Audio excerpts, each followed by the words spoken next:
Welcome to this explainer.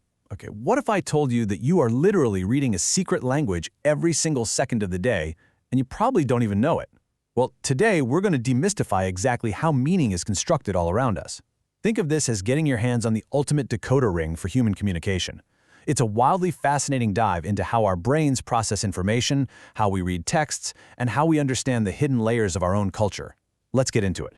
So, here's our roadmap for today. 1. Decoding the everyday world. 2. The anatomy of a sign. 3. Denotation, connotation, and myth. 4. Symbolism in action. 5. Context in the reader. And finally, 6. Reading beyond the lines.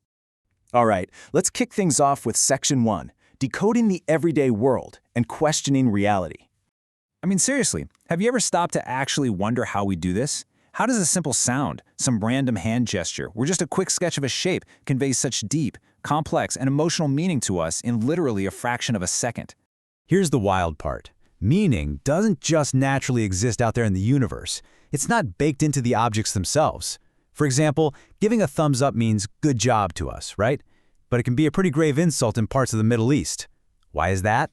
Because meaning is carefully and systematically constructed by massive systems of signs that we are constantly and usually unconsciously decoding. Every single word, image, or gesture functions as a sign within this giant web of communication. Moving right along to Section 2, the anatomy of a sign, our foundational toolkit. To figure out how this lightning-fast decoding actually works, we need to pop the hood. At the absolute core of all this is semiotics, the study of signs and symbols and how they're interpreted to create meaning.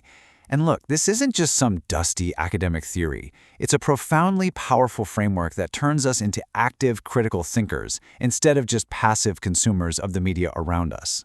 So Ferdinand de Saussure broke this down into a two-part relationship.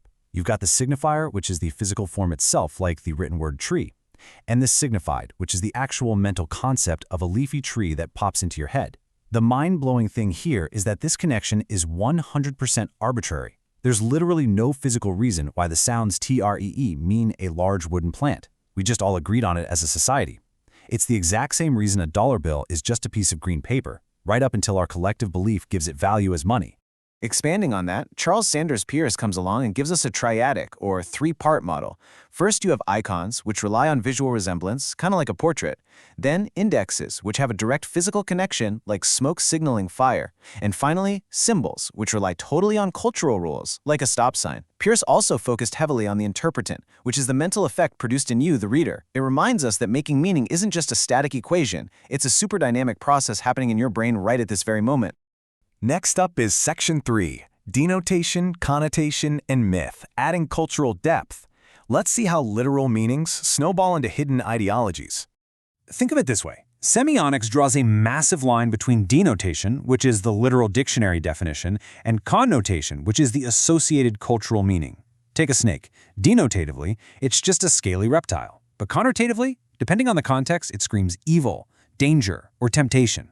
Texts constantly lean on these connotations to evoke layered meanings way beyond what you'd find in a dictionary.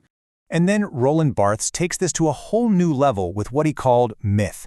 This is a second-order sign system where totally constructed cultural values disguise themselves as natural universal truths. Think about a diamond engagement ring for a second. Society accepts it as this natural symbol of eternal love, completely ignoring the massive marketing campaigns that literally invented that myth. We just stop seeing the construction and accept the myth as reality. All right, Section 4, Symbolism in Action. Let's look at some real-world applications. If we actually reverse engineer a luxury car commercial, we see Bart's myth playing out in real time. The signifiers are things like a sleek design, an open highway, maybe a golden sunset. Denotatively, it's just a piece of machinery. But connotatively, it's suggesting absolute freedom, overwhelming success, and total exclusivity. The ad is constructing a myth. They aren't selling you a way to get to the grocery store. They're selling you the very idea of success. We see the exact same thing in classic literature. Take the famous green light on the dock in The Great Gatsby. It represents so much more than just a light bulb. It becomes this massive symbol for Gatsby's hopes and the ultimate illusion of the American dream. It takes these huge, sprawling themes of human desire and packages them up into one simple glowing green dot. Which brings us to Section 5, Context and the Reader, completing the circuit, because none of this works in a vacuum.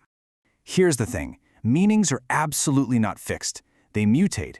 They're constantly shaped and reshaped by cultural, historical, and social circumstances. A symbol can shift drastically over time or across different cultures. What means one thing today could mean something entirely different a century from now. That's why context is everything. Any good analysis demands you look at the original author's intent and the prevailing norms of that specific time period. And that leads right into reader response theory, which is basically all about you. The text presents the signs, sure, but the reader brings their own entire life background to the table, meaning actually emerges dynamically from that collision. You aren't just a passive sponge soaking up words. Your unique experiences, your biases, your specific worldview, all of that is required to finish the equation and lock in an interpretation.